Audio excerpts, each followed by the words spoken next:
Let me also introduce your colleague who is next to you, Bill Huizenga, is a freshman congressman from Michigan. And let me ask you, are you eager to cut? Well, I'm not sure that anybody's relishing the fact that we're going to go in there, but we have to do this. We have to bring government, size of government, in line with our revenues. Can you understand my cynicism? Republicans have said this before. I think the American people, and I think the freshman class that I'm part of, is really ready to live up to our words. You know, it's time to walk the talk, and we have to do this. If we don't, John, the American people are going to throw the flag again and say, hey, look, there you guys go again. Forget it. We're done. And we just cannot let that happen. So you say the voters are telling you to do this, but when it comes time to say, cut this program, the voters may say, oh, that's my subsidy. Right, and there is the challenge. It's never easy to make cuts because anytime you have a spending program that's out there, there is some now entrenched special interest, however you want to classify or describe that person or individual, that is getting that money or getting that benefit. And so when we go about trying to cut one of those things, yes, we will get phone calls to say don't do it. But I have to say, John, I am really encouraged going forward with the freshman class that's coming in. They have heard the message so strongly, I think, during this last election, that we have to do more than just the rhetoric in the past, and we have to make some of these tough cuts. And for example, leadership's talking about rolling back spending to what, about 2008 level. I was here then. I voted against those budgets back then because I thought we were spending too much. I think some of us would say let's roll it back even further, back to 07 or 06 levels. Let's break down some of what your party has promised to cut non-defense discretionary spending back to those 2008 levels. But why just non-defense discretionary spending? That's just 15% of the budget. It leaves out all the big stuff like Social Security, Medicare, and defense. You promise not to cut them, but you can't rein in government without touching the big stuff. It's 85% of the budget. Exactly. You could eliminate all of that chart of non-defense discretionary spending, and you wouldn't solve the problem. You have to go a lot further than that, and that's why we have to touch those other areas. You have to touch areas like defense. You have to touch those other areas like the entitlements. I don't hear much doing that. Talk about that. Sure. Well, some of us talk about it. Some of us talk about it. Sure. I got attacked because I said both in the campaign and afterwards that we ought to be talking about Social Security. If we can't have an adult conversation about this, then we have no shot, no chance at this at all. So, you know, everybody's talking about dialing down rhetoric these days. I think we need to dial down the rhetoric on what this means for our future.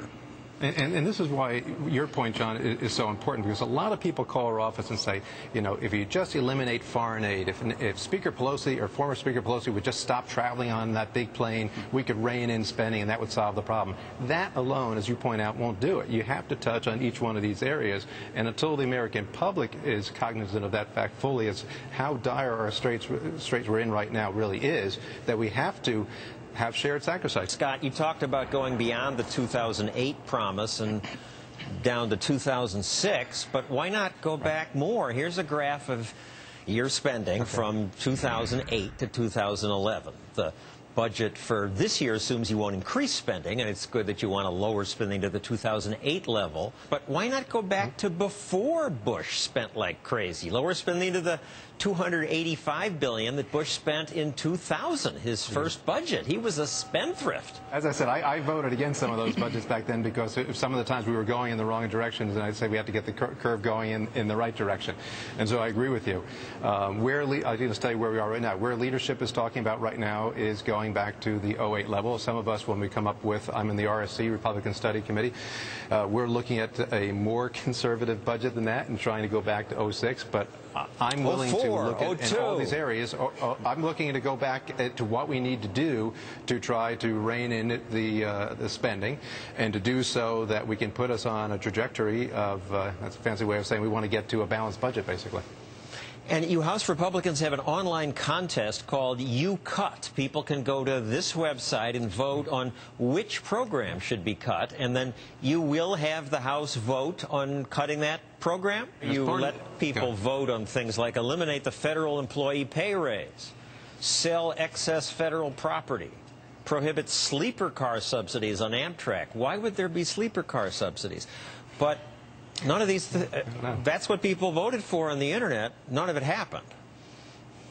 No, none of it happened because, as you recall, all those things happened when Speaker Pelosi held the gavel, and so we tried to do those things. We allowed the American public their say. We put it up for a vote through a Republican mechanism, and Republicans all voted, generally speaking, to make those cuts. The Democrats at that time were in charge, and so they had the majority votes, and those cuts didn't happen.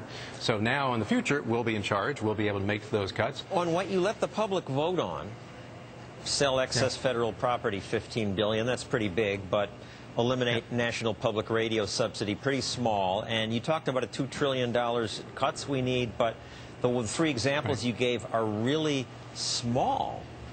This is small stuff. When will we get to the big stuff? Let's abolish whole departments.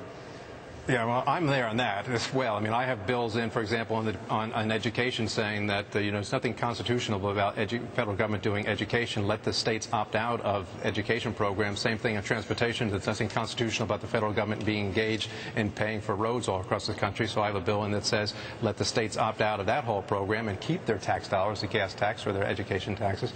But overall, we'll be rolling out what we call the rescission package and rescission plan, and that will have, as I said, it's right here, upwards to over $2 trillion of savings. A lot of little ones, some big ones, but it's all in a package. We'll be rolling that out, and we'll see where the American public hopefully agrees with us on that. Well, good luck to both of you. I hope the public does understand that it has to be done. Congressman Garrett and Congressman Huizenga. Coming up, I say, let's cut even more. Let's abolish whole departments like the